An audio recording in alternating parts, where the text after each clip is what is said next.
My new belts arrived today and I'm starting to put them on. I thought I'd show a little bit of this varied drive while I got this up.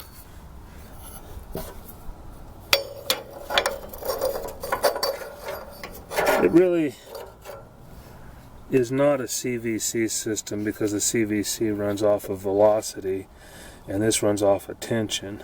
It just works similarly.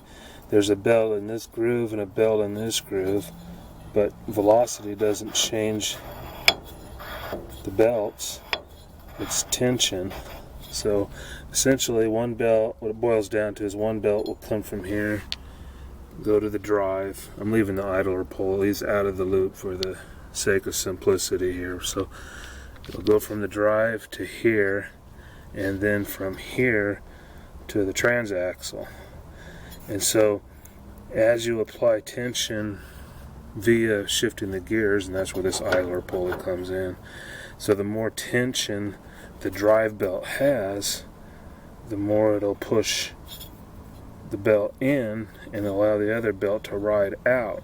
And conversely, as you loosen the tension up, it'll go in, push that belt out, and this one will suck in. That's really making it simplified because it does go through a series of idler pulleys to make it happen, but that's how that works. There's no counterweights, there's nothing in here to make this adjust via the speed. It's solely by the tension applied by the shifter. So there actually isn't any parts to this variable drive other than a big pulley with this center piece that slides back and forth. So anyway, hope that explains that a little bit. Well, that was a load of fun. I do have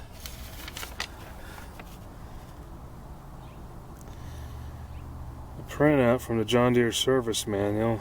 That's the primary belt routing. That's the secondary belt routing. But the schematic makes it look a lot easier than it is because it's showing two different routings and they're not combined. But the way this is done, you have to start the top belt first, but not all the way, because then you won't get, actually I may have that backwards. Maybe the bottom one you have to start first, but don't put it on the variator because the top one goes to the top of the variator. So you wrap that one up and then you can put the bottom one the rest of the way on. I think that's what it was. Not fun. Plus it is, as everybody says, really tight in here. But I got it all back together, and if you're doing this, don't hesitate to tip this thing over on its side. It's going to make the job so much easier than trying to do this from underneath, because it's no fun like this with the good access. You could take the body off like I did if you're worried about fiberglass damage. I actually took mine off to do fiberglass repair. My corners were broken, so I put some reinforcements on there. And I will link below the part number for the belts that I got. And Terrell also has a good video on replacing the belts on the same tractor, so I'll link to that as well. But that's it for now.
Well, if everything went right, this thing's done.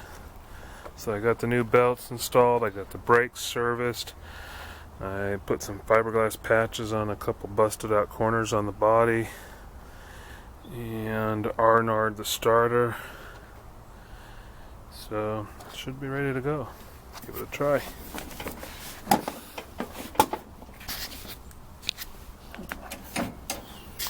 Oh, turn the fuel on. That helps. Sometimes. Okay.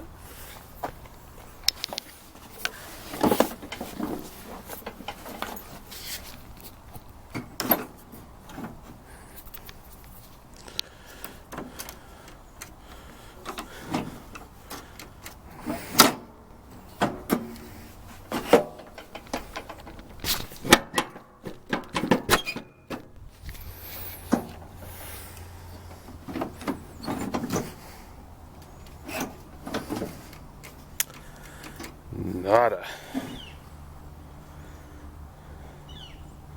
Pretty sure up is deck and disengaged. I do have the seat safety connected. Of course, that could be the problem. Nothing. Battery's connected. Let me do some poking around. Okay, it's the spade terminal on the starter solenoid. Wiggled it around a little bit and I got my power back.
Okay, I'm happy with that. Obviously no speed demon, but it's faster than it used to be. I think before the higher ranges didn't work, those belts were probably too thrashed to give me much speed. And just now, when I first got in it, you saw it didn't want to move, but then it took off and started working fine. I'm going to assume that the belts and the variable drive had to seat, find their position, because it's fine now. So that's good. That project's done. Thanks for watching.